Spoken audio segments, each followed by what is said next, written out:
Oke, ya lupa ngerekam tadi. Silakan, sudah bisa dimulai. Dokter. Assalamualaikum warahmatullahi wabarakatuh. Waalaikumsalam warahmatullahi wabarakatuh. Assalamualaikum warahmatullahi wabarakatuh. Ismahu lana an nuqaddima lakum an ru'yatus Saudiyah fi sanati 2009. Pada sore kali ini kelompok kami akan mempresentasikan secara umum gambaran mengenai visi 2030, mulai dari pengertian, hambatan-hambatan, permasalahan, dan nanti program-program yang ditawarkan, serta kesimpulan di akhir. Penyampaian pertama akan disampaikan oleh Mas Ardianto Bayubowo. Saya persilakan, Mas. Baik, terima kasih Mas Jaki. Yang kami hormati Dr. Muhammad Izdian Muttaqin dan juga rekan-rekan semua yang saya banggakan dan muliakan. Untuk presentasi kami pada sore hari ini, yang pertama ini kami akan membahas terkait dengan pendahuluan dan juga pembahasan yang diteruskan nantinya oleh rekan-rekan kami di kelompok satu ini. Nah, seperti yang kita lihat pada slide yang saat ini tampil di depan kita, di sini menunjukkan bahwa Saudi Arabia ini merupakan negara yang berada di kawasan atau bisa dikatakan di Asia Barat. Nah, kemudian ibu kota daripada Saudi Arabia adalah Riyadh, mata uangnya adalah Saudi Riyal atau Riyal, kemudian jumlah dari penduduknya sekitar 34 juta jiwa.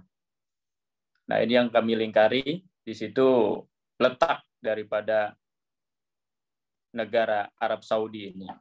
Nah, kemudian slide selanjutnya. Untuk yang pendahuluan ini, kami coba berbicara terkait dengan apa yang sudah dikutip oleh penulis pada artikel yang ditugaskan, yaitu yang pertama adalah pada bulan Juni 2017, Pangeran Muhammad bin Salman bin Abdul Aziz As-Saud, yang kita kenal dengan sebutan MBS, diangkat oleh ayahnya, Raja Salman, sebagai putra mahkota baru Arab Saudi. Nah, kemudian salah satu proyek utama Pangeran Muhammad adalah visi 2030 yang saat ini akan kita bahas. Isi dari visi 2030 Arab Saudi yang diprakasai oleh putra mahkota Arab Saudi Muhammad bin Salman adalah rencana untuk mengurangi ketergantungan Arab Saudi pada sektor minyak bumi. Selain itu, visi 2030 yang dicetuskan oleh putra mahkota Arab Saudi Muhammad bin Salman juga mendiversifikasikan ekonomi Arab Saudi serta mengembangkan sektor layanan umum seperti kesehatan, pendidikan, infrastruktur, rekreasi, dan pariwisata yang ada di Arab Saudi. Slide selanjutnya, Mas Jaki. Pada pembahasan ini, Saudi Vision 2030 atau visi Arab Saudi 2030 memiliki 3 pilar penting, yaitu yang pertama adalah a vibrant society, yang merupakan Arab Saudi menyadari bahwa sumber daya manusia juga merupakan faktor pendorong kemajuan suatu bangsa.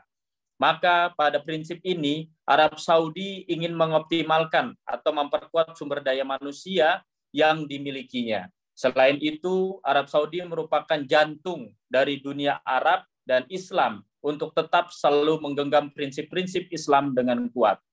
Dan yang kedua adalah thriving economy, yang merupakan fokus utama visi Arab Saudi 2030. Dalam hal ini, Arab Saudi berusaha untuk melepaskan ketergantungan ekonominya terhadap minyak bumi. Adapun upaya yang dilakukan berupa perancangan kebijakan-kebijakan baru kemudian meningkatkan lapangan kerja sektor swasta, meningkatkan pendapatan dan ekonomi pada sektor non-migas, serta meningkatkan produktivitas dan pertumbuhan yang berkelanjutan, dan membangun ekonomi non-migas untuk masa depan yang akan datang. Kemudian yang ketiga adalah an ambition nation, berupa tujuan negara dalam mencapai sistem kerajaan yang jelas, kemudian transparan dan akuntabel dengan cara mengoptimalkan seluruh jajarannya serta birokrasi. Poin ini menjadi penting karena memiliki tugas untuk mengontrol pemerintahan terhadap proyek Saudi Vision 2030 ini. Fokus pemerintahan Saudi adalah terhadap kasus korupsi yang dapat menghambat program ini, tidak memberikan toleransi terhadap oknum birokrasi yang terlibat kasus korupsi, serta meningkatnya mutu administrasi, transparan, dan profesional yang ahli. Untuk slide selanjutnya akan disampaikan oleh Mas Zahri Helmi Zaki. Untuk waktu dan kesempatannya kami persilakan. Terima kasih Pak Ben. Oke, terdapat beberapa permasalahan dalam Saudi Vision ini. Yang pertama adalah ini. Diversifikasi telah menjadi prioritas kebijakan ekonomi Saudi sejak tahun 1970. Namun implementasi dari inisiatif yang berturut-turut dari serangkaian rencana pembangunan 5 tahun yang 6 kali diperkenalkan pada tahun 1970 hingga strategi untuk menciptakan 6 kota ekonomi baru yang dirumuskan pada tahun 2000-an biasanya mengalami kegagalan. Nah, kegagalan ini seringkali beberapa keberhasilan diversifikasi ini yang sering diabaikan diantaranya adalah mengembangkan infrastruktur dan sektor non-minyak. Meskipun sebagian besar industri berbasis energi seperti petrokimia dan plastik. Lalu membangun kota industri baru di Jubail dan Yanbu, berpusat di sekitar produksi petrokimia. Lalu menggerakkan produksi minyak lebih jauh ke atas rantai nilai dari minyak mentah. Dan yang terakhir adalah meningkatkan jumlah warga negara Saudi, terutama perempuan, meskipun dari basis yang rendah, untuk bekerja di sektor swasta. Nah, ada pula hambatan-hambatan yang menghadang keberlangsungan Saudi Vision ini. Yang pertama adalah pemberontakan warga Arab Saudi dengan melakukan serangkaian seruan untuk reformasi politik di Arab Saudi, terutama serangkaian petisi online untuk menuntut lebih banyak pemeriksaan pada pemerintah, tindakan melawan korupsi, dan reformasi peradilan. Iklim politik regional, khususnya persepsi yang dipegang secara luas bahwa pemberontakan warga Arab selalu gagal, mewujudkan tujuan para pengunjuk rasa untuk inklusi politik yang lebih besar, akuntabilitas, dan keadilan. Yang ketiga adalah gerakan damai untuk perubahan politik terhadap peluang bagi kelompok militan garis keras seperti ISIS dan Al-Qaeda untuk dapat tampil ke depan menawarkan alternatif politik. Nah, selain itu, seperti kita tahu ya, penggagas ide ini yakni Muhammad bin Salman itu merupakan sosok yang kontroversial ya, dan banyak dikritik juga di media-media internasional karena Muhammad bin Salman ini membatasi ya kritik-kritik akan dirinya gitu, seperti kasus pembunuhan Khashoggi dan sebagainya. Slide selanjutnya mungkin akan disampaikan oleh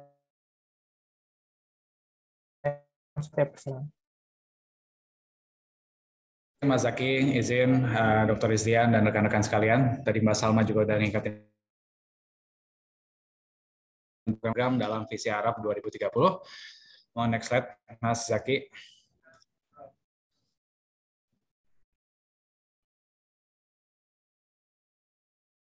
Kalau ide gagasan utamanya ya dari visi 2030 itu adalah untuk melepas ketergantungan Saudi dari satu sumber yaitu ekonomi.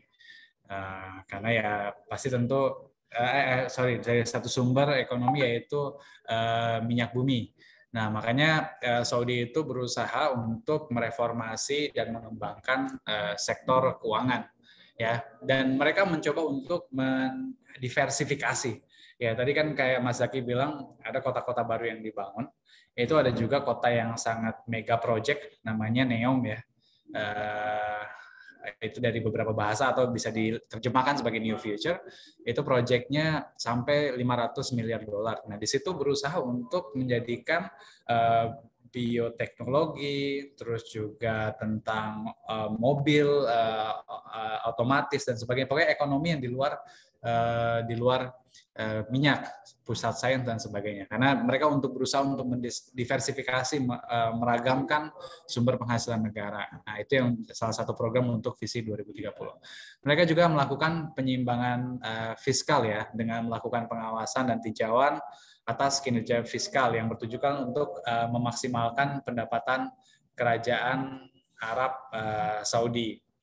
Juga program transformasi nasional, yaitu mencapai keunggulan operasional pemerintah, meningkatkan pemberdayaan ekonomi, dan meningkatkan standar hidup. Bahkan di artikel ini dibilang ya, menterinya ada bilang, sekarang pemerintahan itu kerja 60 jam sehari dari sebelumnya 12 jam sehari. Seperti itu.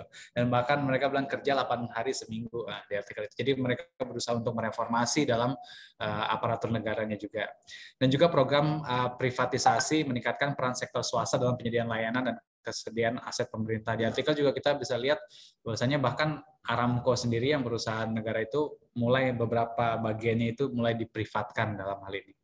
Terus juga program strategis kemitraan ya bertujuan untuk memperkuat posisi Arab Saudi secara regional, global, dan mendorong integrasi GCC.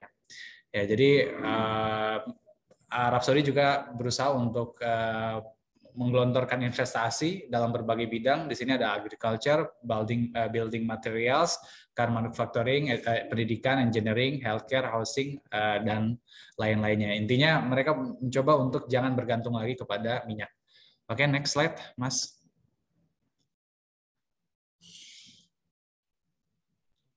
Ya, kesimpulannya.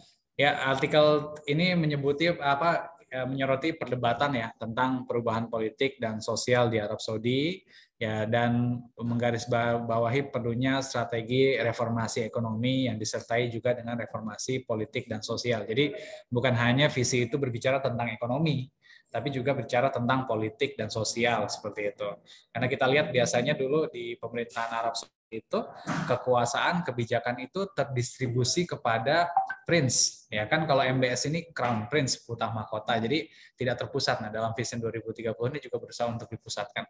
Nah, visi Arab 2030 telah membantu atau mencap MBS sebagai sosok yang memiliki pengaruh besar dalam kerajaan internasional. Kenapa? Karena dia punya ide besar, gagasan besar, sehingga posisi dia semakin penting gitu. Dan saat ini reformasi politik tambahnya tidak dalam agenda kebijakan. Ya, pemerintah ingin menjadi terdepan dalam semua aspek nasional dan lainnya. Nah, seperti itu. Ya, jadi bukan hanya dalam ekonomi. Baik, terima kasih. Ke Mas Zaki. Sekian. Kurang lebihnya mohon maaf. Terima kasih. Wassalamualaikum warahmatullahi wabarakatuh. Waalaikumsalam warahmatullahi wabarakatuh. Ya, bagus sekali. Terima kasih banyak. Kita beri tepuk tangan dulu, teman-teman. Ya. Kita beri emosi tangan. Mana nih? Saya kabarnya copot. Oke, iya itu tadi sudah dibahas, menarik sekali. Sebelahnya copot, bisa dimainin lagi. Ya, visi Saudi 2030. Ya, ini sudah siap. Ini pemateri selanjutnya akan dibahas oleh Ashabul Kahfi, Mbak Cayani, dan yang Menghuluki Hidayat. Izin Pak Izin, mau nanya. Untuk timekeepernya masih saya atau gimana ya, Pak? Timekeepernya pemateri, pemateri barusan. Ya mungkin Mas ya, bisa ya. Timekeepernya berarti ini 20 menit ya. Gimana Mas Syahri, siap? Baik Pak. Ya, silakan. Ya, silakan bisa dimulai pemateri selanjutnya.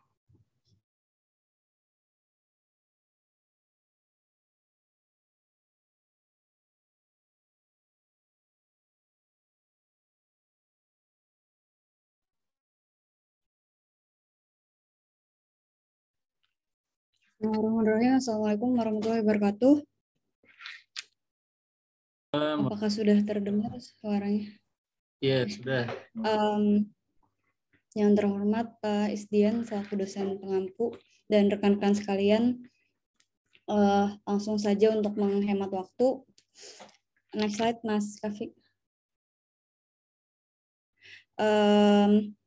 Ini adalah outline dari presentasi yang akan kami bawakan hari ini terkait visi 2023 Arab Saudi. Mungkin tadi udah disinggung oleh kelompok 1, kemudian minyak, kemudian perbedaan pendapat dan pertanyaan terkait rentier state itu, kemudian the religious compact yang nanti disampaikan oleh Mas Kahfi, dan yang terakhir itu mengenai security, stability, and nation building yang akan disampaikan oleh Mas Duki. Nah, terkait visi 2030 yang tadi mungkin sudah disinggung oleh kelompok 1 tadi, seperti yang kita semua tahu bahwa ekonomi Arab Saudi ini kan sangat bertumpu kepada minyak. Nah, ketergantungan yang sangat tinggi ini terhadap minyak itu menyumbang 85% dari pendapatan ekspor serta sebagian pendapatan pemerintah. Nah, visi 2030 yang diusung oleh Arab Saudi ini juga terdapat beberapa target yang dinilai sangat ambisius dan juga spesifik, terutama dalam peningkatan daya saing.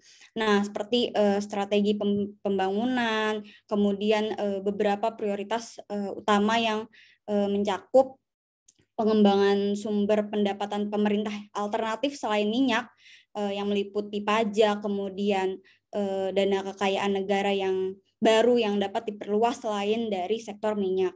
Nah, kemudian juga visi itu juga mengurangi ketergantungan pada di dalamnya itu pengeluaran untuk subsidi dan gaji.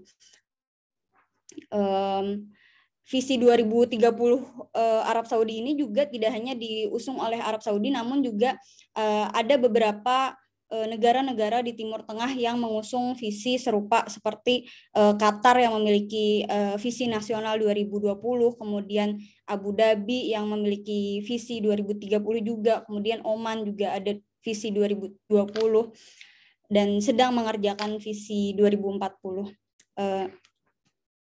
Nah, tapi ada beberapa kebijakan yang memang benar-benar baru untuk Arab Saudi sendiri dalam visi mereka yang mereka usung ini. Nah, yang pertama itu di visi 2030 ini terdapat serangkaian kebijakan, terutama pengumuman rencana untuk memprivatisasi seperti yang saham minoritas di perusahaan minyak nasional Saudi Aramco tadi mungkin sudah disebutkan. Nah, yang kedua itu dalam memperjuangkan rencana tersebut, Muhammad bin Salman itu telah mengisyaratkan investasi modal yang belum pernah terjadi sebelumnya dalam reformasi terkait anggota senior keluarga kerajaan. Nah, dia juga mengkritik bahwa kecanduan atau ketergantungan yang sangat tinggi negara Arab Saudi terhadap minyak itu bahwa kerajaan itu akan dapat hidup tanpa minyak pada tahun 2020. Dia mengatakan seperti itu. Nah, ini berbeda dengan penekanan raja sebelumnya yang menekankan bahwa pentingnya minyak untuk generasi mendatang. Nah, yang terakhir itu Muhammad bin Salman ini juga telah mengambil langkah-langkah untuk memusatkan tanggung jawab terkait pembuatan kebijakan ekonomi itu di tangan sekelompok kecil menteri ekonomi dan juga penasehat dekat yang dipercayainya. Nah, sentralisasi pengambilan keputusan ini kemudian menandai bahwa adanya perubahan dalam sistem monarki kerajaan tersebut, di mana kekuasaan secara sebelumnya itu didistribusikan di antara berbagai atau beberapa pangeran dan kementerian terkait. Nah, kemudian reorganisasi ini juga salah satu alasan mengapa visi 2030 ini dilihat oleh beberapa pengamat tidak hanya sebagai proyek pembangunan nasional, tetapi juga sebagai bagian dari kekuasaan oleh putra mahkota yang sekarang, yaitu Muhammad bin Salman. Next slide, Mas Kavi. Nah, ini mungkin akan disampaikan oleh Mas Kavi. Monggo, Mas.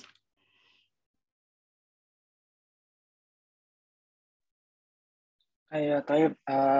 Melanjutkan dari permainan kekuasaan putra mahkota sekarang saat ini, ada catatan panjang rencana diversifikasi yang diketahui bahwa kewaspadaan tentang kemungkinan dampak politik karena siklus harga minyak biasanya memungkinkan pemerintah untuk kembali ke kebiasaan lama atau karena kurangnya pemerintah bergabung memiliki reformasi ekonomi yang sulit diterapkan.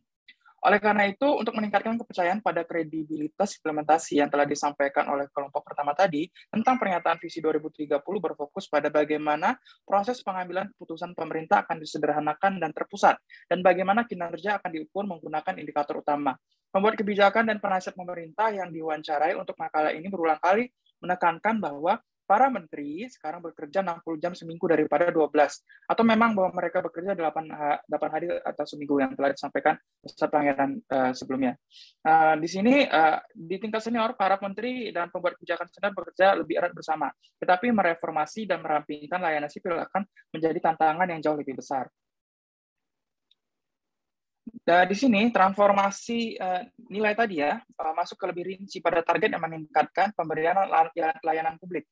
Tidak hanya dalam layanan ekonomi dan sosial, tetapi juga di bidang-bidang seperti penyediaan keadilan, perhatian bagi investor, foreign, setara warga negara Saudi. Di sini ada visinya yang target utamanya, pertama itu beralih dari ekonomi terbesar ke-19 di dunia menjadi 15. Meningkatkan kontribusi sektor swasta dari 40% menjadi 65%, kemudian meningkatkan investasi asing langsung dari 3,8% ke tingkat nasional 5,7%.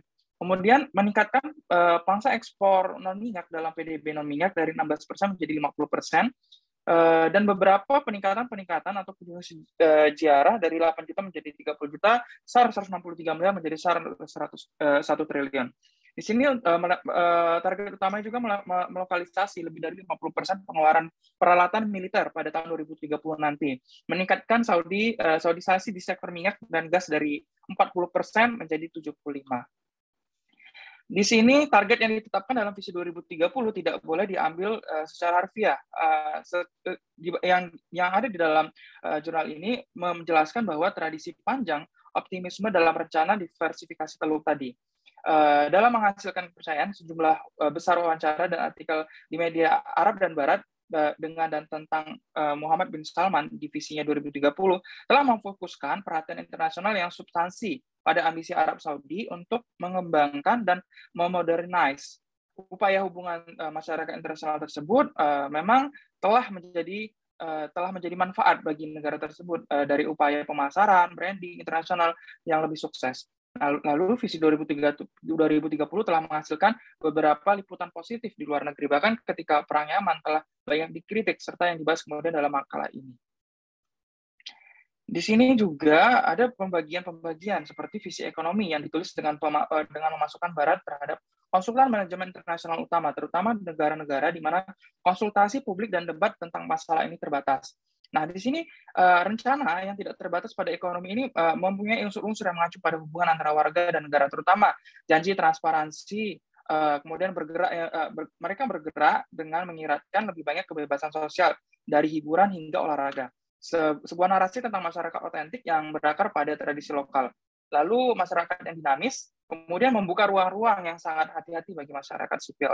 Di sini sektor keduanya, sektor prioritas untuk investasi mereka, di otorisasi investasi umum Arab Saudi yang telah mengidentifikasi sektor-sektor sebagai berikut. Pertama, pertanian, bahan bangunan, manufaktur mobil, pendidikan, teknik, kesehatan, perumahan. Di sini juga ada beberapa seperti ICT, industrial equipment, peralatan industri, suku cadang militer, pertambangan, minyak dan gas, listrik, air, energi yang bisa terbarukan, pariwisata, dan lain-lain. Di sini selanjutnya nanti akan dibahas bagaimana di mana visi 2030 ini akankah berhasil, yang akan disampaikan langsung nanti oleh Saudara Luki. Terima kasih Mas Kavi. Next, maaf yang bagiannya. Ini jadi tulisan ini mengulas, maaf tadi kembali lagi. Nah, ini tulisan ini mengulas bagaimana prediksi dari para pakar ya, terutama di bidang ekonomi, apakah visi 2030-nya MBS ini akan berhasil gitu. Pertama, mereka concern terhadap ini ya, kebijakan fiskal daripada Saudi itu sendiri, dan itu semakin memberikan pandangan skeptis bagi para ekonomis dan banker di khususnya di kawasan Timur Tengah gitu, dalam melihat Saudi dewasa ini.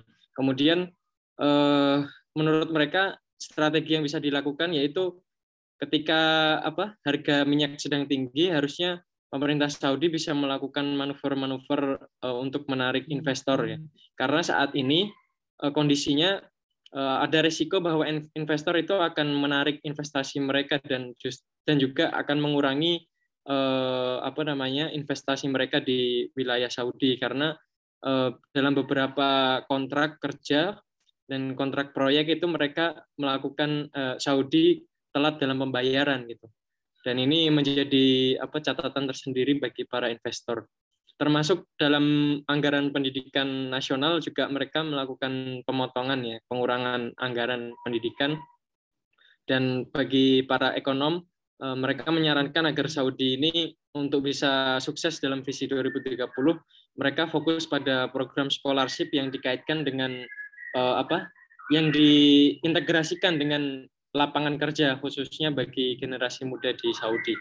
Demikian kiranya untuk menambahkan. Next, Mas Kafi. Saya kembalikan lagi ke Mas Kafi untuk pembahasan selanjutnya. Saya Mas Luki. Mbak Dayani maksudnya. Siap. Oke. Ini lebih detail terkait visi Arab Saudi tadi mengenai minyak, kemudian perbedaan pendapat dan pertanyaan tentang rentier state ini. Nah, seperti yang sudah kami sampaikan di awal tadi, bahwa kontrol negara Arab Saudi atas kekayaan minyak ini kan sangat besar, dan kemampuannya untuk memberikan manfaat ekonomi yang luas, kemudian pekerjaan, kemudian di dalam bidang infrastruktur dan layanan publik juga telah membentuk sifat negara yang modern dan hubungan dengan masyarakatnya. Nah, kemudian Arab Saudi ini juga seperti negara teluk lainnya yang digambarkan sebagai rentier state. Nah, apa rentier state ini? Rentier state ini adalah di mana pemerintah ini pada dasarnya mampu membeli loyalitas atau kesetiaan masyarakatnya atas atau setidaknya persetujuan politik. Nah, dengan mengoperasikan model ekonomi politik di mana mereka mendistribusikan kekayaan kepada masyarakatnya.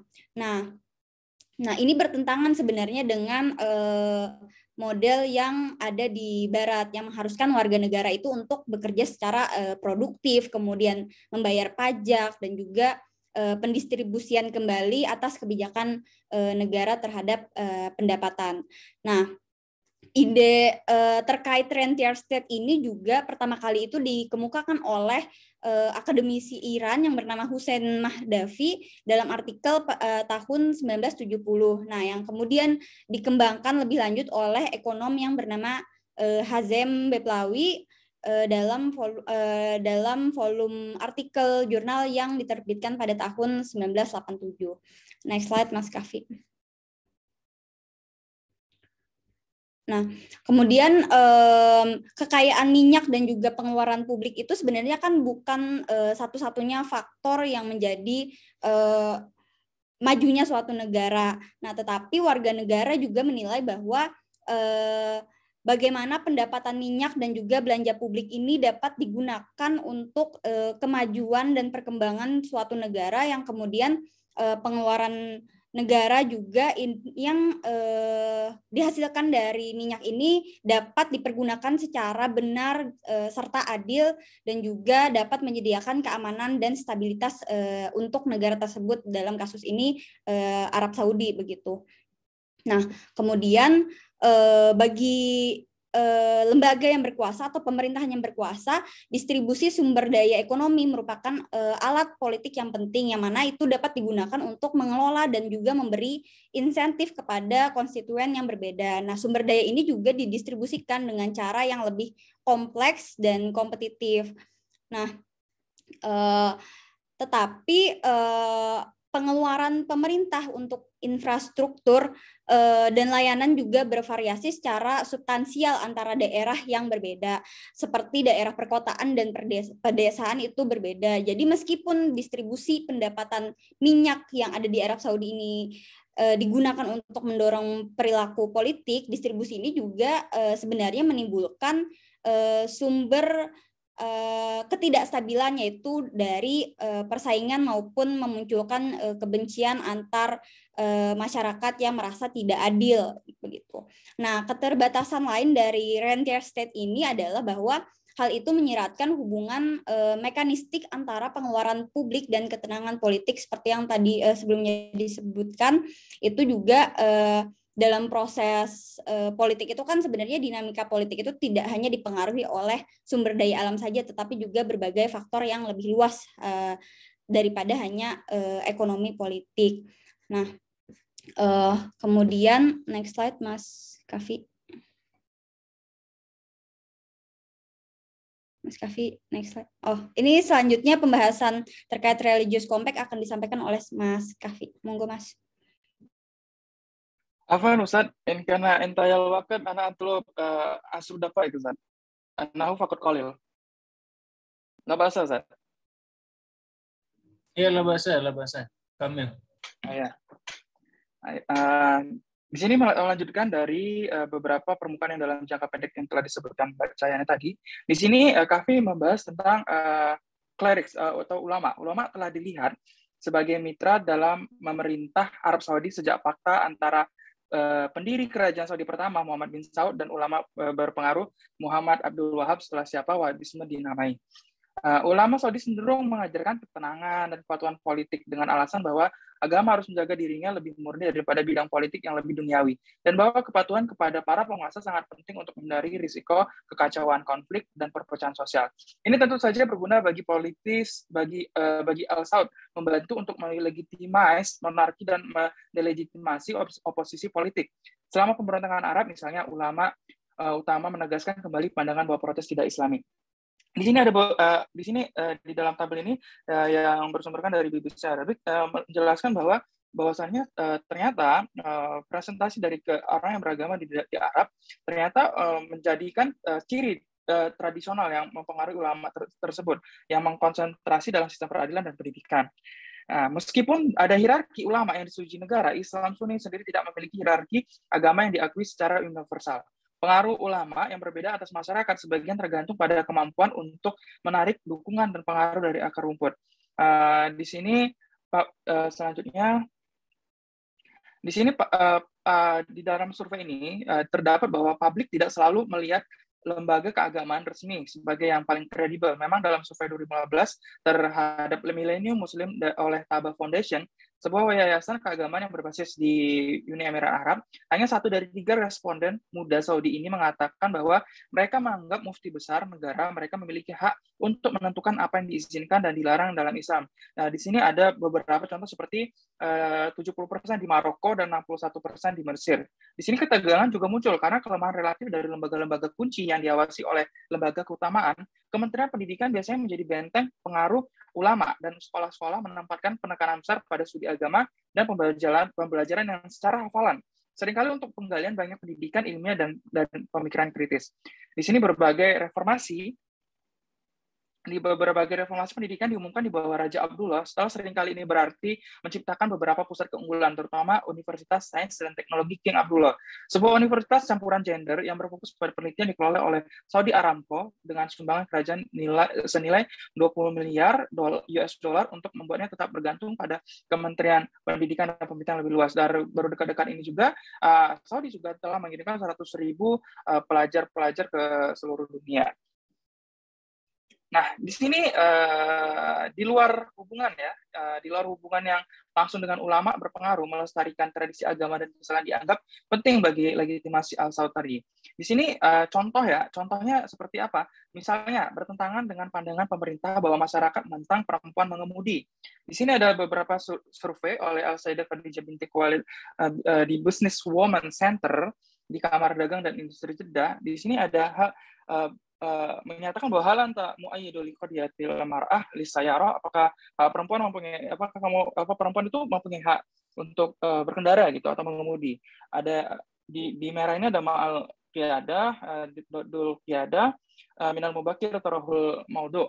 Ada yang merah ini yang setuju, yang biru ini tidak setuju, dan yang hijau ini terlalu dini untuk membicarakan hal ini, atau mungkin ya yang tidak, tapi juga memberikan persentase di 12% di jumlah 1.500 koresponden. Selanjutnya di sini akan dilanjutkan kembali oleh Mas Luki membahas tentang keamanan, stabilitas, dan pembangunan bangsa. Baik, terima kasih Mas Kavi. Untuk mempersingkat waktu, salah satu pilar utama dalam rezim monarki absolut di Saudi tentunya adalah perihal keamanan ya. Dan ada pergeseran paradigma dan juga pendekatan dalam konteks keamanan mulai masa Raja Abdullah, dan itu terasa betul ketika Raja Salman berkuasa dan dengan putra pangeran MBS sekarang ini dengan visinya 2030. Yakni seperti yang disampaikan bahwa sebetulnya ulama itu menjadi mitra strategis daripada pemerintah atau rezim sejak berdirinya Saudi ya. Namun kemudian saat ini bergeser dan bahkan ulama itu menjadi salah satu ancaman keamanan, dinilai sebagai ancaman keamanan khususnya bagi aktor-aktor politik domestik. Dan ini ditandai juga ya dengan beberapa insiden penangkapan ulama gitu. Next. Nah, ini teman-teman nanti bisa cek nama-nama ulama ini hanya sekilas contoh, namun ada beberapa list beberapa ulama lainnya lagi yang menjadi target dari rezim karena alasan keamanan ya, atau security reason gitu. Yang pertama ini ada yang terbaru ya, ini dari tahun di bulan Agustus 2020 ada Syekh Abdullah Basar. Kemudian sebelumnya ada Syekh Saleh At-Talib. Ini imam besar, salah satu imam di Masjidil Haram. Ditangkap karena waktu itu beliau mengkritik kebijakan pemerintah. Lebih tepatnya waktu itu mengkritik karena dalam suatu majelis ada campur ya antara ikhwan dan akhwat gitu. Nah, beliau mengkritisi itu. Dan itu kemudian setelah kejadian itu tidak lama, bulan Agustus, beliau langsung ditangkap oleh pemerintah dan dipenjara. Kemudian sebelumnya di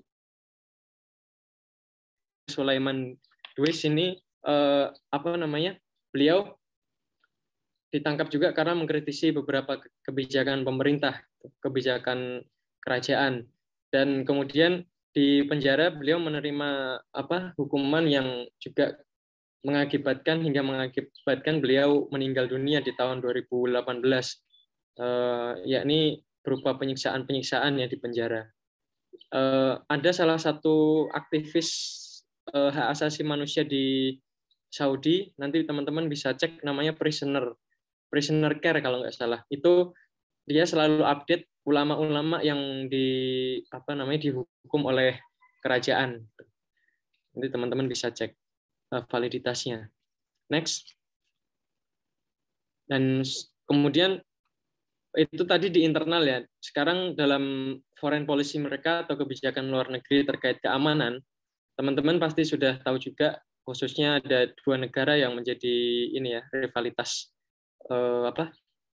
menjadi target juga dalam konteks keamanan oleh Saudi, yaitu pertama Yaman dan Qatar.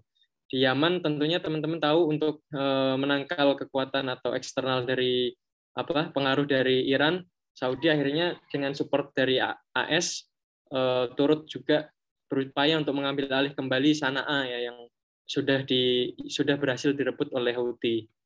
Nah, selanjutnya di Qatar juga mereka mengumpulkan Uni Emirat Arab, Bahrain, dan Egypt, Mesir untuk mendesak Qatar ya memutus hubungan diplomatik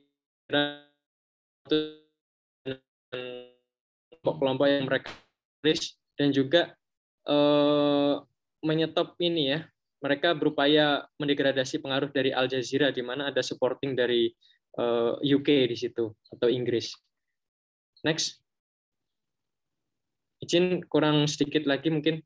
Ini sekilas tentang nation building dari kaitan visi 2030 ini. Mereka sekarang mulai 2016 itu ada perayaan Hari Nasional di mana yang sebelumnya dan ini dikritisi oleh Grand Mufti ya. Salah satu Grand Mufti Abdul Aziz bin Baz bahwasanya ini merupakan budaya-budaya atau tiruan dari umat-umat Kristiani dan kafir bahkan beliau menyebutnya gitu. Tapi di konteks security and stability ini MBS berupaya mempromosikan konsep nasionalisme, tapi mendapatkan reaksi kontradiktif dan resistensi dari berbagai ulama terkait dengan ini. Kemudian next ini terkait penelitian juga ada hak terhadap perempuan juga diakomodir gitu. Nah, selanjutnya pertanyaan besarnya adalah apakah proyek visi 2030 ini adalah proyek nasional atau individual project. Nah, mungkin teman-teman bisa menjawab di konteks selanjutnya. Demikian paparan dari kami, juga sedikit tambahan mungkin pembacaan kami terkait dengan artikel atau buku yang dikirim oleh Ustadz. Terima kasih. Assalamualaikum warahmatullahi wabarakatuh. Waalaikumsalam warahmatullahi wabarakatuh. Waalaikumsalam. Ya, terima kasih. Kita beri tepuk tangan dulu buat materi kedua ya, Mbak Syeni, Mas Sufi, dan Sabul Kafi. Ya, memberikan gambaran lebih jelas ya tentang seperti apa visi 2030, termasuk juga bagaimana pro dan kontranya ya. Termasuk juga ada ulama yang ditangkap beserta foto-fotonya, luar biasa. Kita jadi terbayang ya bagaimana usaha Saudi Arabia untuk berubah ya. Baik, kita lanjutkan dengan materi selanjutnya tentang yang ketiga itu disrupting the social contract, consulting the public. Ya, akan dibahas oleh Pak Wawan, Mbak Salma, dan Afuna Muhammad Zaki Mubarak. Ya, silakan.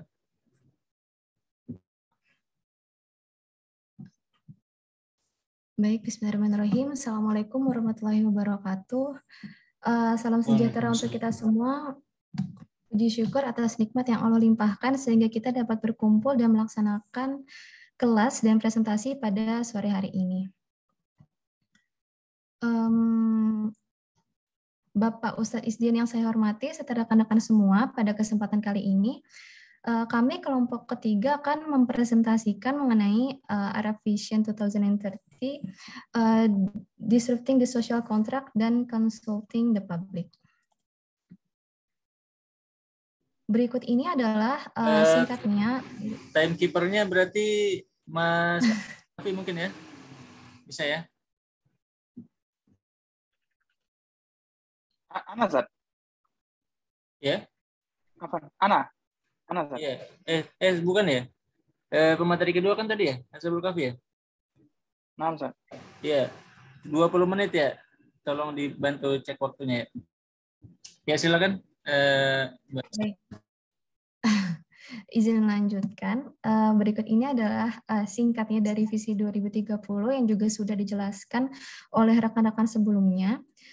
Jadi visi 2030 ini memang dibuat pada April 2016 yang bertujuan untuk mereformasi ekonomi dan masyarakat Saudi secara mendasar. Kemudian visi ini juga mempunyai 3 pilar utama, yaitu a vibrant society, thriving economy, and an ambitious nation.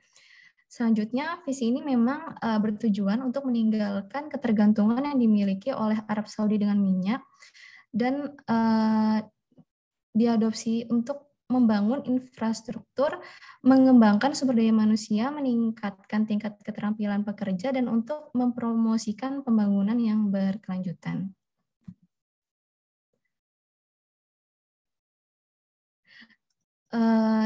Selanjutnya ini adalah hambatan-hambatan dari Saudi Vision 2030. Jadi memang singkatnya visi 2030 ini memang diumumkan oleh putra mahkota Saudi yang muda dan ambisius, yaitu Muhammad bin Salman, dengan inisiatifnya yang berani untuk mengubah citra kerajaan Arab Saudi yang konservatif dan secara historis bergantung pada minyak.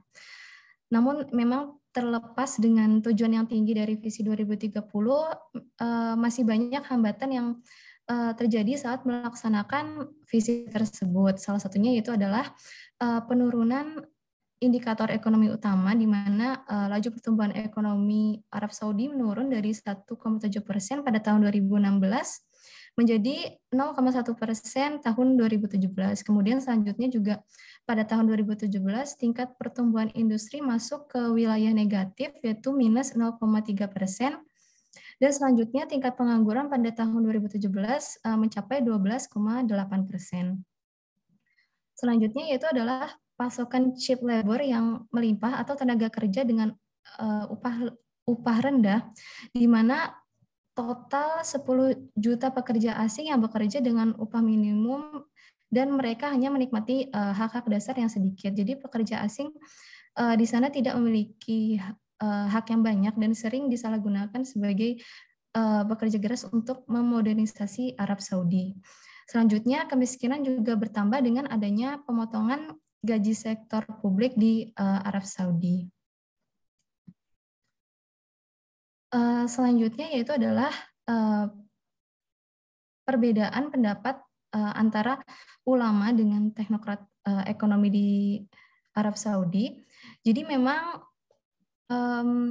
visi 2030 ini berusaha untuk mengubah Arab Saudi dalam konteks dunia yang lebih terglobalisasi dan dorongannya pada pembangunan yang dipimpin oleh sektor swasta dan upayanya untuk mencapai keseimbangan antara kekuatan sektor swasta, investor asing, dan penerapan teknologi untuk mempercepat laju modernisasi.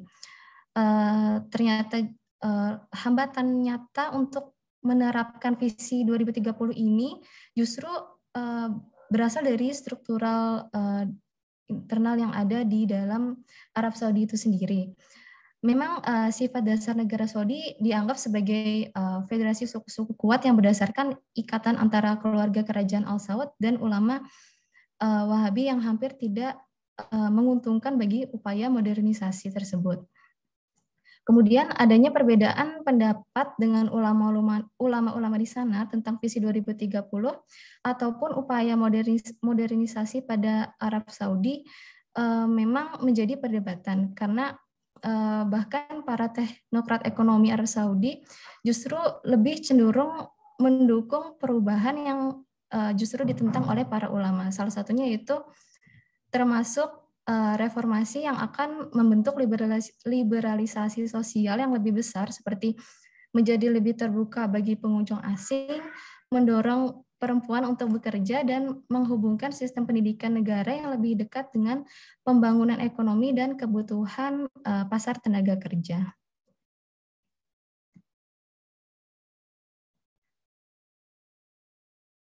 Memang hal-hal tersebut yang saya sebutkan sebelumnya memang jadi tentangan dari para ulama-ulama di sana. Selanjutnya juga ini adalah reformasi pendidikan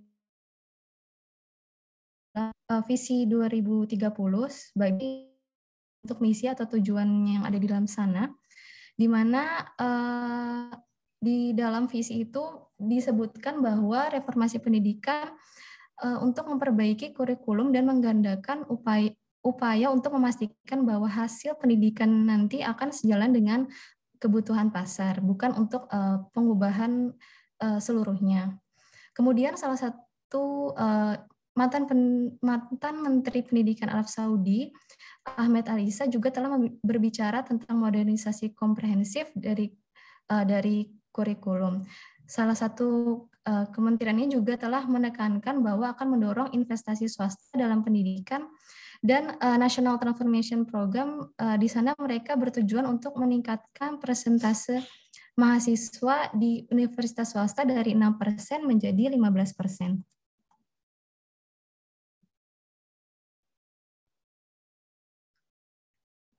Kemudian reformasi pendidikan adalah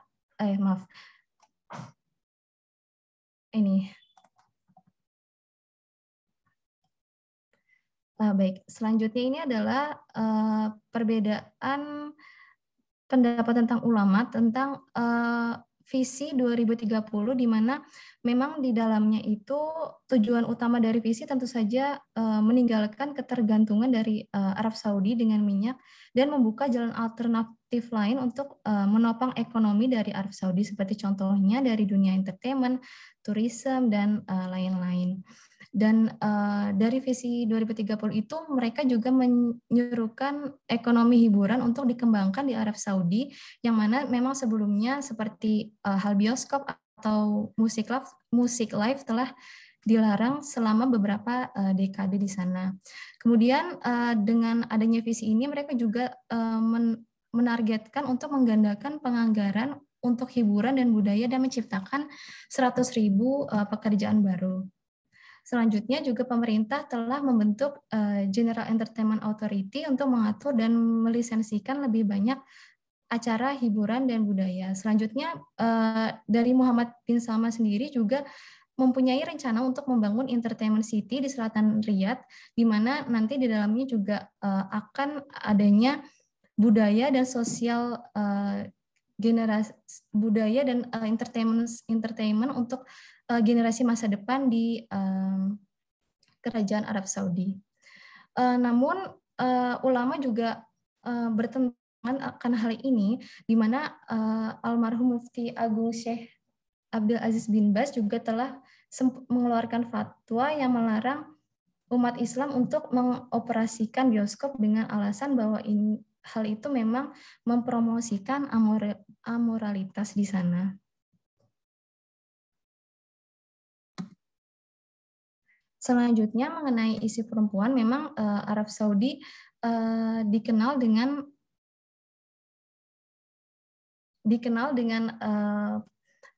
keketatan mereka kepada peraturan-peraturan untuk perempuan.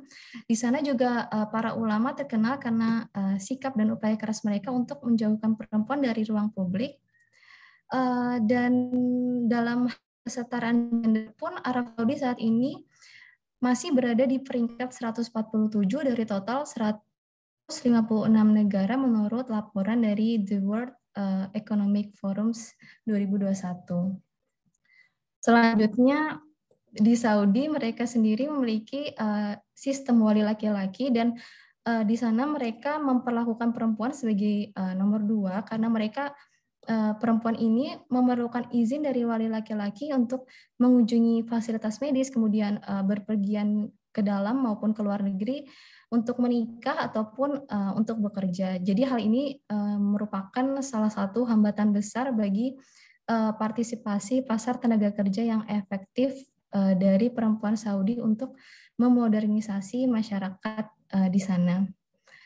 Selanjutnya mungkin akan dibahas oleh rekan saya Zaki Mubarak. Silakan Mas. Baik, bismillahirrahmanirrahim. Assalamualaikum warahmatullahi wabarakatuh. Al-Mukarram Dr. Muhammad Isdian, nasta'zin untuk mempresentasikan sedikit bacaan yang sudah kami diskusikan sebelumnya, dan mohon izin juga kepada kawan-kawan sekalian. Mungkin bisa di next slide-nya Mbak Salma. Jadi di sini Arab Saudi dengan kepemimpinan Muhammad bin Salman banyak melakukan perubahan-perubahan di banyak sektor, khususnya di ekonomi dan politik, di mana pemikiran MBS ini sangat liberal dan sangat kebarat-baratan. Jadi dia juga mencoba untuk bagaimana menyesuaikan kondisi Arab Saudi dengan dunia, dengan perkembangan dunia, dengan cara liberalisasi dan ekonomi dan politik. Jadi reformasi ini tujuannya khususnya reformasi di bidang ekonomi dan politik ini kepada generasi muda di negara Arab Saudi sendiri, dan khususnya juga di dalam sektor pekerjaan yang akan melibatkan mereka nanti. Jadi pemuda ya di Arab Saudi ini tidak mampu membuat transisi ke pekerjaan sektor swasta, dan mereka ini berpendidikan hanya sebatas formal, dan itu pun di dalam negeri sendiri. Jadi efek budaya Saudi atau budaya konservatifnya itu masih kental, dan biasanya mereka itu tidak berpendidikan di luar negeri dan bermindset seperti yang dimaksud oleh kerajaan atau liberalisasi dan modernisasi.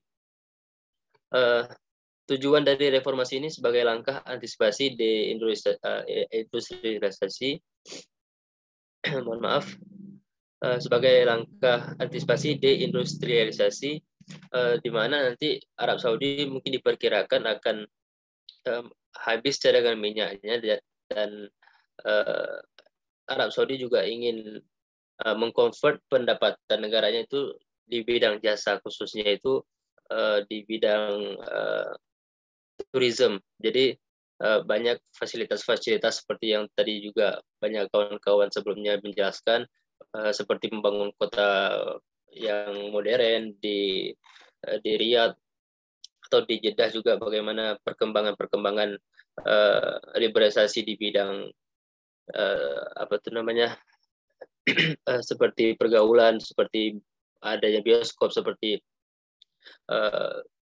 dibebaskannya perempuan mengendarai dan pergi kemana-mana tanpa didampingi oleh murimnya dan sebagai macam. Itu juga bertujuan pada liberalisasi ekonomi dan kehidupan politik di Arab Saudi. MBS mencoba untuk melakukan pembiasaan yang terbaru menurutnya di Arab Saudi. Dan juga saat ini Arab Saudi terbuka dalam sistem perdagangan internasional, dan mereka juga mampu melindungi rakyatnya dari persaingan ekonomi ini, karena memang tak terlepas dari sumber daya minyaknya yang sangat melimpah. Jadi sebelumnya negara juga mampu mendanai atau mendanailah kehidupan masyarakatnya. Jadi persaingan ini tidak terlalu kentara di Arab Saudi, dan kita melihat bagaimana swasta bekerja di Arab Saudi dengan mempekerjakan juga pekerja-pekerja di luar Saudi, dan kehidupan pemuda di sana pun ya masih sangat wajar-wajar saja, dan mereka juga seperti dipengaruhi juga oleh nilai-nilai agama, dan kesannya itu tidak mengejar dunia gitu, tidak mengejar kehidupan dunia. Juga di sini selain kebebasan wanita, juga peran wanita dalam dunia pekerjaan juga mulai diperlihatkan. Jadi sebagai contoh juga di luar Saudi, di Amerika itu dubes Arab Saudi kalau tidak salah saya itu adalah seorang perempuan. Jadi itu adalah perempuan pertama yang menjabat sebagai pejabat negara atau pejabat kerajaan yang ditugaskan di luar negara. Jadi juga sebagaimana juga disinggung tadi, permasalahan upah juga menjadi kesenjangan dan permasalahan yang timbul dengan dibolehkannya perempuan bekerja. Jadi kualitas perempuan ini justru lebih baik daripada lelaki, karena banyak juga liberalisasi di bidang pendidikan di tahun 2014, tahun akademik 2014-2015 itu dari 134.500 pelajar di Saudi itu 85% dari mereka itu juga mengikuti program beasiswa dari pemerintah Saudi, dan itu juga ada perempuan di sana. Jadi dengan mereka keluar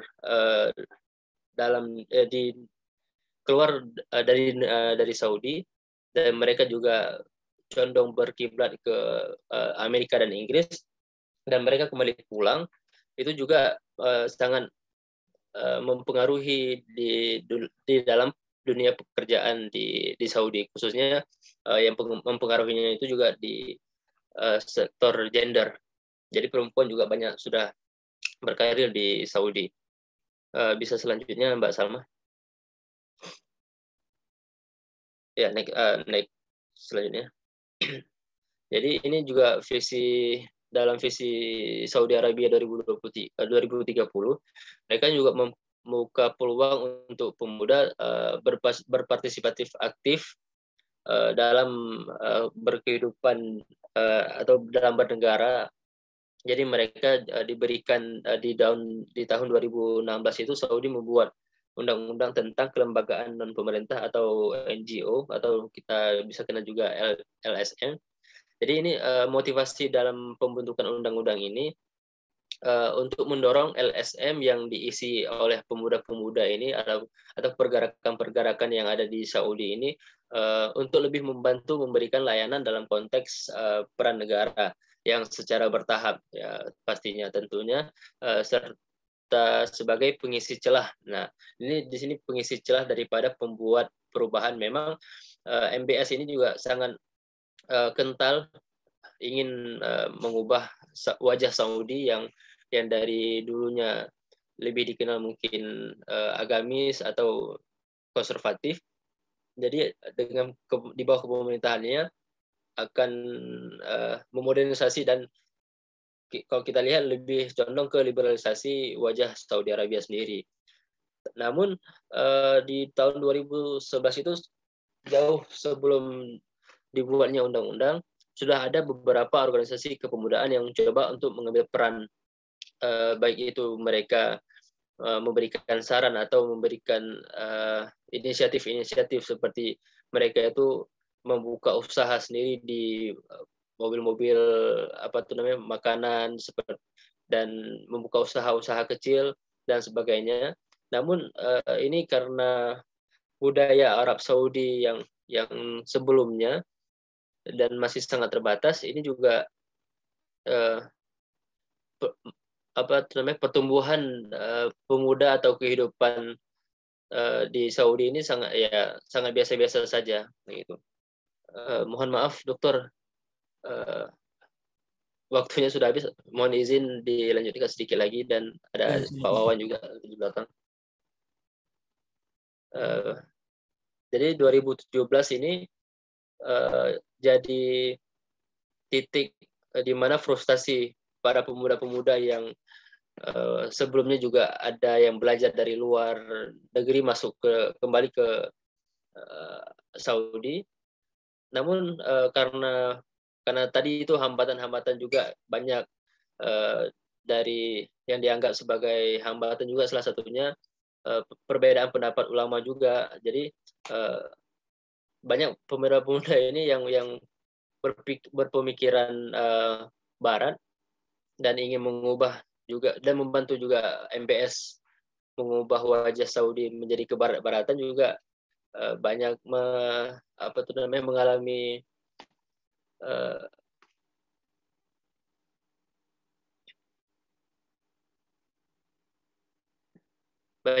hambatan. Mohon maaf Dokter, sinyalnya banyak mengalami hambatan. Jadi mereka juga setelah masuk ke Saudi dan melihat keadaan Saudi yang begitu-begitu saja, mereka justru keluar dan mencari penghidupan baru di luar negeri. Mungkin itu salah satu juga gambaran bagaimana kondisi keterlibatan pemuda di Saudi, dan juga banyak dukungan dari kerajaan untuk memberikan mereka atau investasi kepada pemuda ini untuk belajar ke luar negeri dan kembali ke negeri Arab Saudi sendiri untuk merubah wajah Saudi.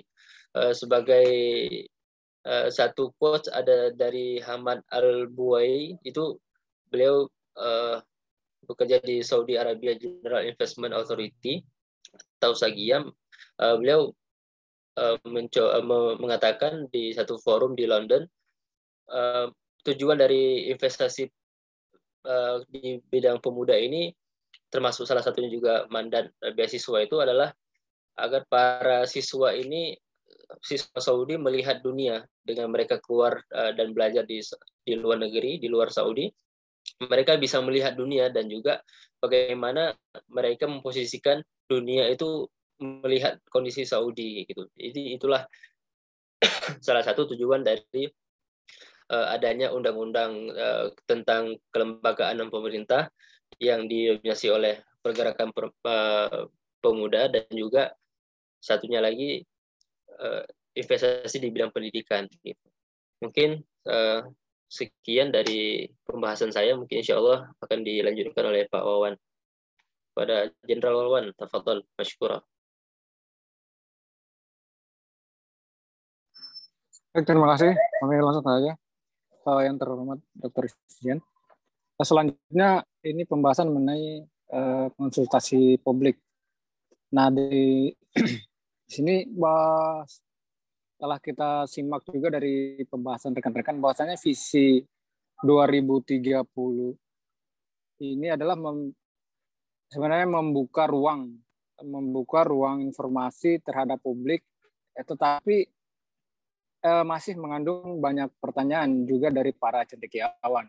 Satu sisi menampakkan program-program transparansi yang mengarah pada visi, namun kritik terhadap kerajaan itu terlihat tabu, sebagaimana juga tadi disinggung oleh rekan Khuluki bahwa ada penangkapan terhadap para ulama.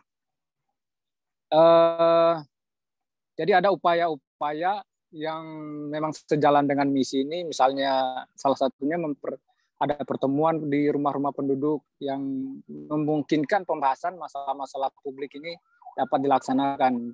Dan itu mengikut sertakan bangsawan dan keluarga-keluarga kerajaan. Kemudian ada bentuk ini upaya-upaya pemerintah tadi, ada investasi pemerintah dalam membuka ruang publik melalui media sosial. Berikut analisisnya sebagaimana yang dilakukan di forum global MISK di tahun 2016. Ini yang bertujuan memberdayakan generasi muda yang saat itu difokuskan pada informasi di media sosial dan kontra terorisme. Investasi lainnya dari pemerintah di bidang data mobile, survei online yang bisa memberikan feedback kepada pemerintah. Lanjut, Mbak Salma. Halo. Nah, ini ada e-government yang bertujuan memotong birokrasi dan efisiensi dalam pemerintahan dengan salah satu slogannya waktu Anda berharga dan kami menghargai itu. Ini pesan yang disampaikan ke jejaring sosial, jaringan seluler ke seluruh negeri, sekaligus mengirim pesan bahwa pejabat di Riyadh siap untuk berdialog atau berbicara langsung. Lalu ada pengenalan perihal KPI dalam visi 2030, di mana transparansi ini dilihat dari sejauh mana pemerintah punya tanggung jawab sehingga memperoleh kepercayaan dari publik. Lanjut, Mas Salma.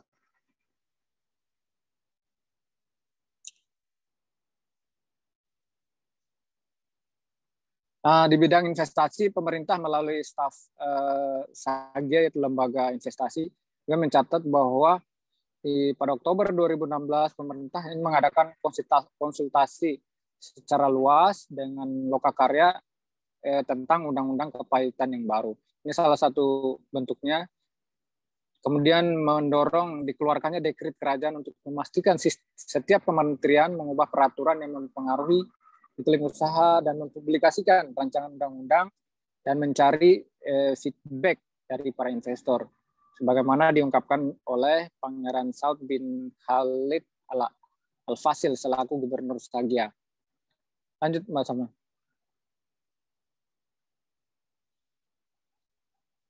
Lanjut. Nah, kemudian ada NTP. NTP ini National Transformation Program. Ini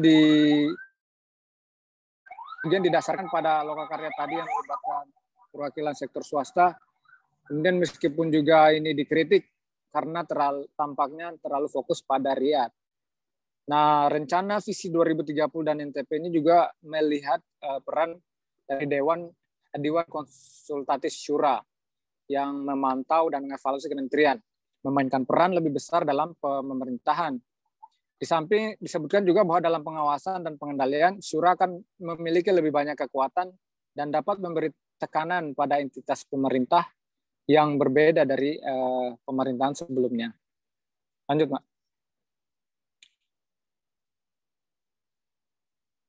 Namun ini ada beberapa hal yang menarik dicermati bahwa Dewan Syura tidak terlibat dalam menetapkan KPI atau menentukan tujuan dari keduanya, yaitu visi 2030 atau NTP.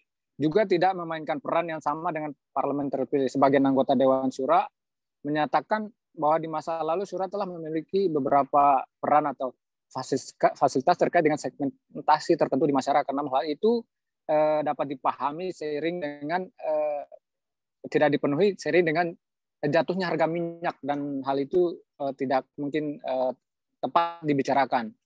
Nah, visi 2030 ini diketahui atau dipahami juga bahwasanya merupakan datang dari lembaga eksekutif, dan peran Syura hanya sebagai pengawas atau penasihat atas perubahan hukum yang bila diperlukan gitu. Lanjut.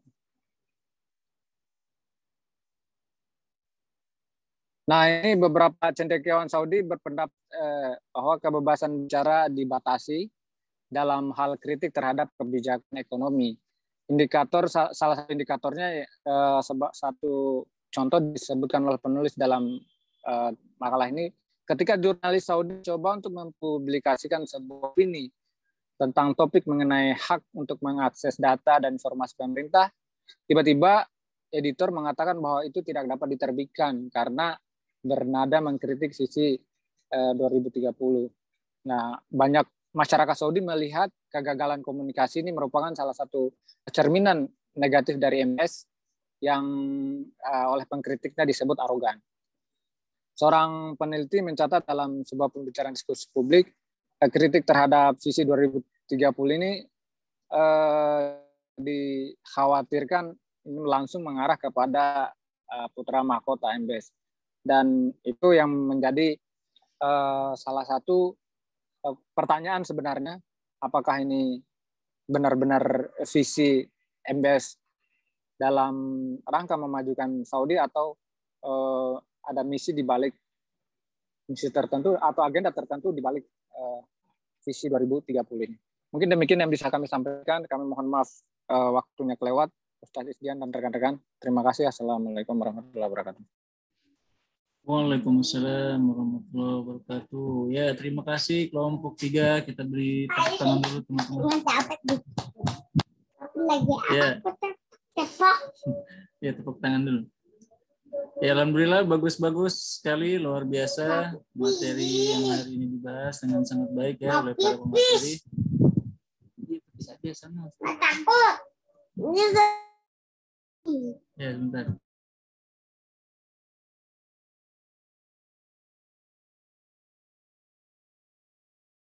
Ya, mohon maaf ada bocah ya. Baik teman-teman sekalian, demikian ya pembahasan kita hari ini tentang Saudi Arabia 2030 dengan visinya 2030. Ya, silakan kalau ada yang mau bertanya, berkomentar lagi teman-teman. Kita tinggal 7 menit lagi ya. Mungkin saya bahas sedikit ya. Ya, jadi teman-teman sekalian, menurut saya, kalau saya pribadi berpendapat juga bahwa negara itu butuh demokratisasi ya. Jadi menurut Stephen Covey dalam bukunya The Habit, dia mengatakan bahwa organisasi itu landasan utamanya adalah komunikasi ya. Itu juga disampaikan oleh Robert Kiyosaki dalam salah satu bukunya ya. Rich Dad's Guide to Investing. Jadi salah satu fondasi sebuah organisasi pertama adalah misi, kemudian atasnya adalah komunikasi. Jadi ketika sebuah negara komunikasinya itu tidak lancar ya, rakyat itu tidak bisa menyampaikan aspirasinya, biasanya mereka akan protes. Ya. Meskipun mereka sudah sejahtera, mungkin secara sandang pangan papan sangat sejahtera ya. Bisa kita lihat contohnya Libya. Kalau kita lihat Libya itu sudah segala macam kebutuhan mereka terpenuhi oleh kekayaan minyak mereka. Tetapi yang tidak tersampaikan adalah komunikasi ya. Mereka juga butuh menyampaikan aspirasi dan lain sebagainya. Jadi dalam buku Diet Habit, Stephen Covey menyebutkan bahwa kebutuhan dasar manusia itu ada 4, kata beliau. Yang pertama itu kebutuhan hidup. Nah, ini kebutuhan kita makan ya. Kemudian pangan, kemudian tempat tinggal, udara, air dan lain sebagainya. Kemudian yang kedua adalah cinta. Jadi manusia butuh cinta. Jadi kalau cintanya ini tidak tersampaikan ya, tidak tersalurkan atau tidak mendapat kasih sayang, itu biasanya manusia tidak akan tenang. Nah, jadi manusia sangat butuh cinta ya. Butuh cinta dan butuh mencintai dan dicintai. Itu kebutuhan dasar kedua, itu menurut Stephen Covey. Banyak teori tentang ini ya. Kemudian yang ketiga, itu manusia butuh kontribusi ya, manusia butuh kontribusi. Artinya apa? Artinya ketika dia tidak dilibatkan dalam sesuatu dalam kehidupan ya, dia tidak akan merasa bahagia. Meskipun seseorang misalkan duitnya sudah banyak ya, ATM-nya mungkin mengalahkan Indra Kents gitu ya. Ribuan miliar mungkin atau triliunan, tetapi kalau dia tidak diajak apa-apa ya, dia tidak akan merasa bahagia. Itulah kenapa misalkan Sandiaga Uno dia ingin berkontribusi. Karena secara ekonomi dia sudah tidak butuh duit lagi kan, tapi dia tetap butuh kontribusi, dia ingin berkontribusi. Itu salah satu sifat dasar manusia, kebutuhan dasar ya. Jadi ketika rakyat tidak dilibatkan dalam pemerintahan, ini salah satu masalah negara monarki ya. Jadi rakyat tidak bisa naik ke puncak pemerintahan. Jadi seolah-olah negara itu dibagi menjadi 2 golongan ya, rakyat jelata dengan bangsawan. Sebenarnya ini menurut Bernard Lewis ya, dalam bukunya dia mengkritik sistem monarki ini. Padahal Islam di masa-masa awalnya itu menghapus sistem monarki, kemudian menghapus kesenjangan sosial ya. Dalam pernyataan Nabi Muhammad ya, bahwa kullukum min Adam wa Adamun min turab. Kalian semua dari Adam, Adam dari tanah. Lafat lal yarobin ala ajami illa bittaqwa. Tidak ada kelebihan orang Arab atas ajami kecuali dengan takwa. Wala abyatan aswad wala aswatan labyat illa bittaqwa. Jadi yang putih dengan yang hitam itu sama semuanya, hanya yang dibedakan dengan takwa. Tetapi itu dirubah ya oleh Muawiyah bin Abi Sufyan dengan membuat sistem monarki yang mengakibatkan nanti rakyat seolah-olah ada perbedaan ya antara rakyat jelata dengan golongan penguasa. Ini masih terjadi di banyak tempat ya. Jadi seolah-olah itu terjadi kemunduran menurut Bernard Lewis dari yang tadinya lebih demokratis ya di masa Khulafaur Rasyidin menjadi monarki. Jadi tetap ada potensi guncangan ya. Sebagaimana pendapat Fukuyama. Jadi Fukuyama berpendapat bahwa semua negara itu akan berjalan menuju demokratisasi, liberalisasi. Dan ini menjadi tantangan Saudi Arabia menurut saya ya. Antara monarkinya ini harus dilepas dari tanggung jawab pemerintahan seperti yang terjadi di Malaysia misalkan atau mungkin di Inggris gitu ya. Jadi raja hanya sebagai pemilik tanah kemudian simbol negara. Nanti pemerintahan bisa diambil alih oleh sipil ya, rakyat jelata. Tetapi tentu saja itu berat ya. Kalau kita lihat Saudi Arabia ini masih punya ego untuk berkontribusi ya. Karena itu juga bagian dari kebutuhan dasar mereka. Dan kebutuhan yang keempat ya setelah berkontribusi adalah meninggalkan legacy atau warisan. Jadi ini juga masuk dalam kontribusi itu ya. Jadi manusia itu butuh ruang untuk dia berkontribusi meninggalkan warisan. Nah, sedangkan di Saudi Arabia itu sedang sulit ya dalam hal ini. 2 kebutuhan akhir ini kurang terpenuhi meskipun mereka punya visi besar. Bahkan salah satunya mereka mau membuat salah satu gedung tertinggi di dunia ya, yang nanti akan mengalahkan Burj Khalifa yang tingginya itu mencapai 1000 meter kurang lebih tinggi sekitar 200 meter daripada Burj Khalifa.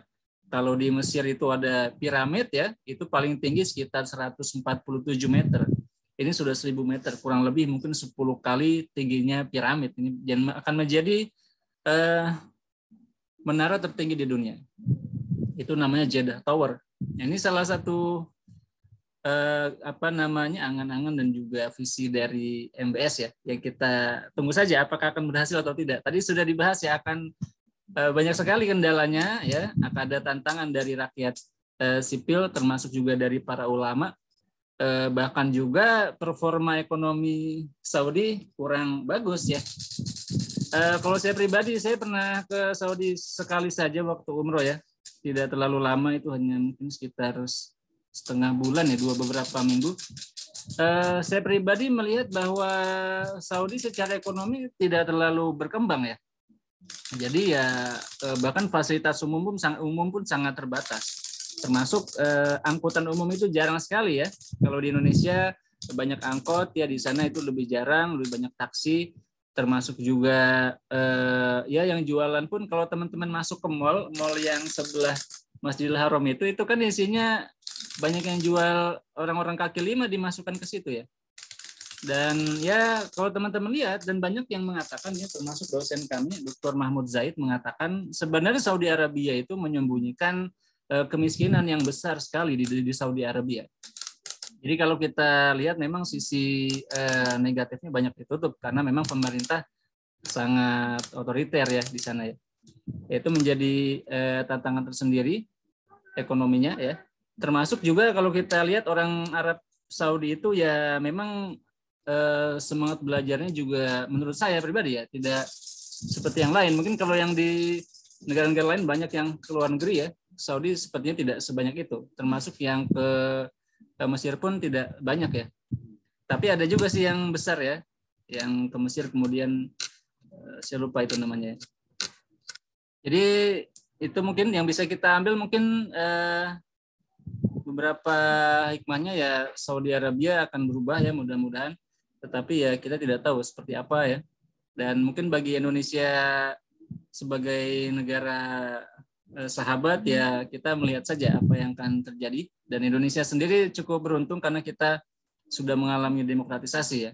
Dan Saudi Arabia ya itu dia masih banyak tantangan di situ. Dan monarki ya, monarki itu kalau kita baca sejarah itu memang monarki selalu begitu ya, selalu begitu. Selalu ada intrik dalam perubahan kekuasaan. Dan ketika MBS naik itu pun banyak yang tidak suka pastinya, dan akan banyak tantangan. Dan bahkan bisa jadi terjadi pembunuhan ya antar keluarga kerajaan. Itu sudah pernah terjadi saat Raja Faisal dibunuh oleh keponakannya sendiri ya. Itu menjadi salah satu tantangan. Baik, mungkin itu sedikit komentar dari saya. Saya cukupkan karena jam 5.32 ya, biar teman-teman bisa siap-siap buka puasa. Kita cukupkan dulu, mari kita foto bareng dulu. Silakan teman-teman yang bisa diaktifkan kameranya.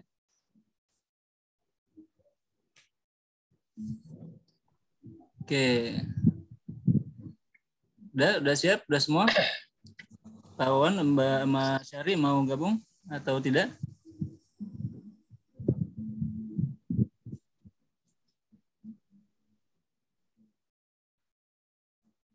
Nah, nih Pak Wawan di jalan, hati-hati Pak. Takutnya nabrak nih. Mas Syari? Udah ya? Baik, saya ambil ya. 1, 2, 3. Baik, sudah. Terima kasih banyak teman-teman semua atas partisipasi aktifnya. Alhamdulillahirabbil alamin. Subhanakallahumma bihamdika asyhadu an la ilaha illa anta astaghfiruka wa atubu ilaik. Syukran lakum wa lakum minkum. Wassalamualaikum warahmatullahi wabarakatuh.